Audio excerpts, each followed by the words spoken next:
Hi, I'm Laurel Davis, and my research topic will be the improvements of local psychiatric institutions. The scope of my research will be Jenks High School students ages 9th through 12th grade, and also local psychiatric institutions such as Parkside and the Laurel.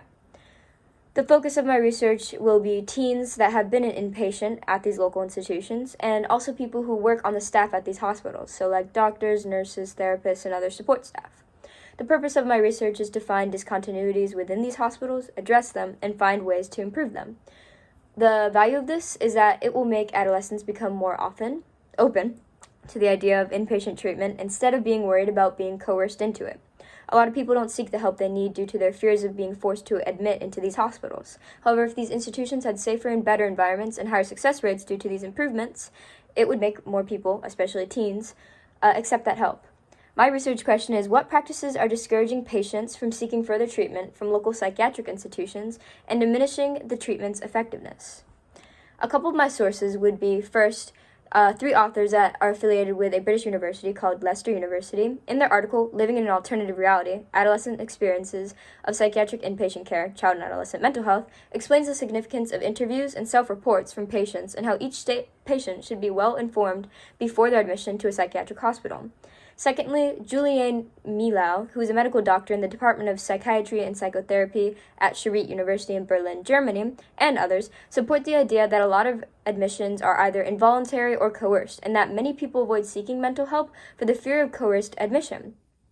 In their article, The Influence of Coercive Measures on Patient Stances Towards Psychiatric Institutions. This article is also featured in the International Journal of Psychiatry and Clinical Practice. My gap is, well, first of all, that this will be taken from local sources, this research, so it specifically applies to Oklahoma. However, I think it can be applied anywhere, especially in the U.S. There is a lack of research on assessing the quality of mental health care, which makes it less advanced than other forms of health care. I also see a large gap in research on this topic taking place in America. It is mostly focused on in European countries, so this will be important in informing us how our psychiatric institutions could stay up to par internationally.